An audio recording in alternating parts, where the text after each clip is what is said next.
In 1832, the British built Fort Henry, a defensive outpost situated on Lake Ontario in Kingston. The conditions were deplorable. Soldiers were often flogged and rationed, and for that reason, spirits linger to this day. Now, Fort Henry is also known as one of the most haunted buildings in Kingston.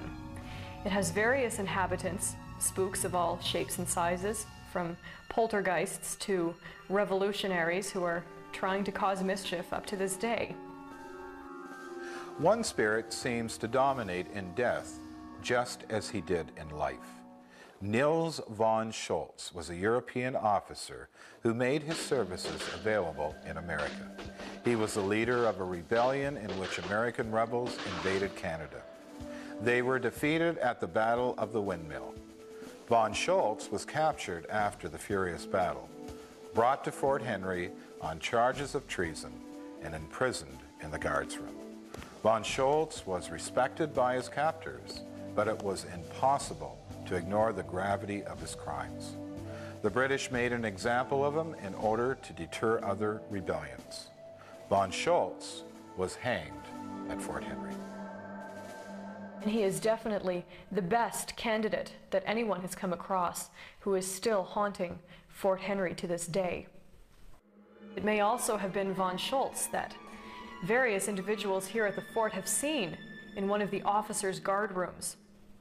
There has been the figure of a man seated at a table and then again leaning in the window. And it very well may be that von Schultz is still reminding people of his presence. The officers' quarters have been the scene of many strange events, possibly related to von Schultz. A guard heard noises in the courtyard one night, so he followed the sounds to the officers' quarters.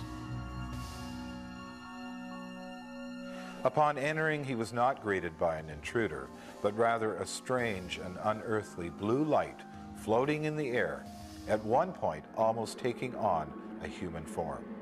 He was shocked and ran off to report this to his superiors. He was not the first person to report such an incident. Now, up on the ramparts, some of the members of the guard here at Fort Henry have experienced a sighting. They have looked out over the wall and seen a structure standing on the hill. When they question anyone else about what this structure is, they are inevitably met with blank looks. And when they go to point out where the structure is over the wall, they find that it has vanished. Now, little did they know that a structure identical to this stood just on the hill outside of Fort Henry in 1838. And it was the gallows used to hang Niels von Schultz. There was, in fact, a photograph that was taken of this shadowy figure in the window. It's very definitely the figure of a human being, and it could very well be Niels von Schultz. Men were punished when the fort was garrisoned, punished by walking long hours under the hot sun in the parade square. They were forced to march as punishment for various offenses, especially for public drunkenness. Now, it could very well be that this wandering ghost here at Fort Henry was one of those men who succumbed to the hot sun. And considering how dehydrated that these men would already be, it's not really all that surprising that they would faint or even drop dead. Another room here at Fort Henry that's generally believed to be haunted is the bakery. And it's haunted by not only an ordinary spirit, but by a poltergeist. Now, a poltergeist is a spirit that tends to be very cruel, but very playful at the same time, constantly moving things around and breaking things. Now, poltergeists are generally tied to the energies of a young girl. And this would make sense because the bakery is one of the very few rooms in Fort Henry where children would have been allowed. On one occasion, there was a baker who was making bread early in the morning. And she left the room for only a moment.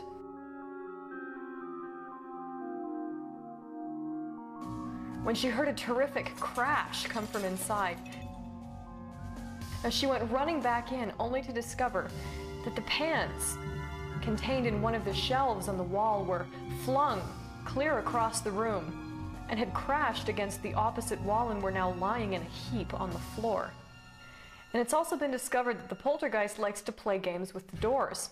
It will occasionally slam the doors and open them again when anyone is inside the bakery, and it will even hold the doors shut when anyone is trying to get in. There was a guard, and he was trying to get into the bakery, and he managed to open the door by only a couple of inches when it stopped, as if it were caught on something. Now he pushed with all of his might, and he couldn't get the door open. He began throwing his whole weight against the door, trying to dislodge whatever was on the other side, and finally, in sheer frustration, he shouted, "I gotta get in there." At which point, the door swung open on its own, and he was able to continue into the bakery. Now, this has happened on more than one occasion. Guides from the haunted walk have been known to have the door blocked. It's become something of a supernatural jest to say to the door, "I have to get in there," at which point the door always swings open on its own, allowing whoever is outside in. That could be embedded like a recording into the walls. So perhaps somebody who is psychic or intuitive or open or empathetic could come in and act as a receiver. Be that as it may, there's a lot of young teenagers who work there. And that's a great time to have scary stories. And I bet there are some older people that pass on these stories.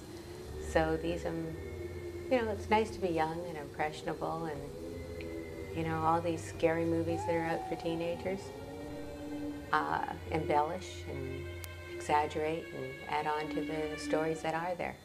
But there may be an element of something there, of the paranormal. Fort Henry. It must have been a terrible place to serve. Even today, people hear noises and see things in the shadows. Unexplained events have occurred within the fort.